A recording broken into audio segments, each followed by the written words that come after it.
there, Janet Fritz here for Galaxy Girl Creations. Welcome to my channel. Welcome to Off the Board, which is a series that Crystal hosts over at Pineapple Papers. We are picking a Pinterest pin off of our Pinterest board, using it as inspiration, and we are doing it all month long in July. I'll be playing along here and there, but otherwise it's the last Wednesday of the month. I am using the sketch you just saw by Rochelle Spears, kind of using it loosely. If you know me in sketches, I just look at it, take a little inspiration, and go. I was at a day crop with a bunch of friends, and the person in the photo on the left-hand side, this is actually her layout. She had a whole bunch of stuff in a pile or on an envelope that she's been carrying around for quite some time in her scrapbooking stuff, and she asked me if I could do something with it. I said, sure, hand it over. And this is what we ended up with. I very loosely took the inspiration from Rochelle's sketch to do a vertical and a horizontal kind of a wall and a shelf, if you will, on the layout. It worked well with the papers that my friend Maureen had. And I'm not going to go all the way across as far with the horizontal. I'm just going to use this paper that has the pink and mixed color wood veneer as that paper, and then the turquoise wood veneer is going to be my vertical wall, even though hers has several layers and doesn't go all the way to the top. Mine's going to go all the way to the top and just have one layer, because that's what I had to work with. I basically just used stuff that my friend had in this kit. I didn't really pull in a whole lot more, other than I think I pulled in some twine and some ribbon to top off a tag that she had. And she gave me some wood veneer, and actually it's wood veneer from MK Shop, which I'm super happy about because I love working with that, as you know.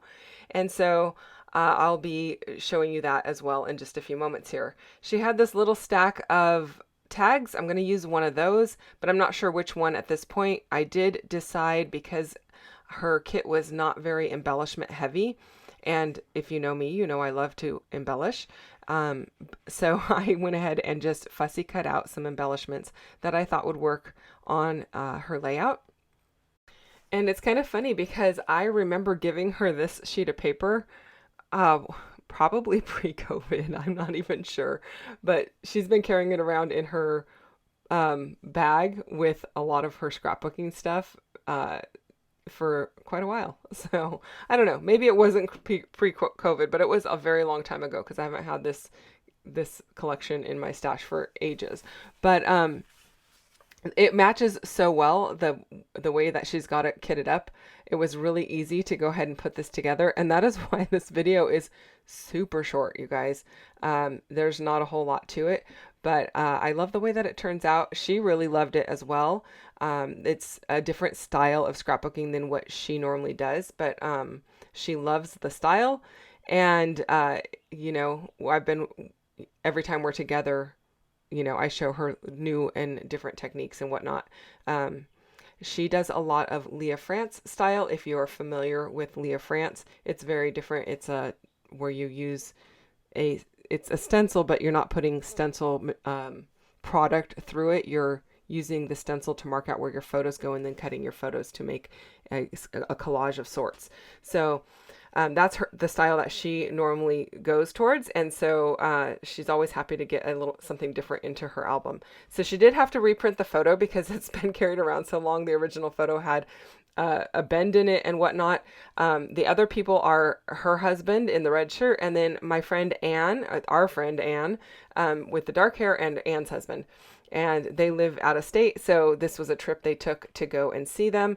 And I thought it was great because she has, you know, the embellishments that are travel related in here. So I just fussy cut out that that camera. It's not a photo, it's a camera. And she handed me over some foliage from MK Shop. I will link that down below. She does still have those in stock as of the time that I am voicing this, and so they're super pretty. They're just absolutely gorgeous. I do believe that these ones were made prior to MK's shop offering the adhesive backed wood veneer. I'm sure if you go in her shop and purchase the ones that are there, they will already have adhesive on them, but you are going to see me add adhesive because of that fact that these ones did not have adhesive on them. Yeah, and I don't know, they're super cool. I love them. I like that they're kind of, I don't want to say see-through, hollow. They're not a solid piece of wood. They're very delicate and light looking, and I think that's really pretty. So I just had those pieces coming out from behind some of the embellishments, and using some foam tape to help support my embellishments, as the wood veneer has a little bit of height to it. So I want to make sure that I support those other pieces that might get crushed otherwise. I am going to be adding a sticker to the center of these two up in the corner. It's got some dimension already built into it, and so it's making it a little bit on the thicker side, which she didn't mind. Otherwise, I would have stuck with a much smaller piece. But that is it, you guys. I left a little journaling spot for her to do a little bit of writing in. I didn't happen to have any brads or enamel dots or anything with me that day, or I might have added that or a little splatter, but I didn't have it with me. But she was very happy with this, and it just goes to show you can do a lot with a little and have a great time doing it. Thanks for watching. I'll see you guys again and soon with another video, and don't forget to check out the links for Off the Board.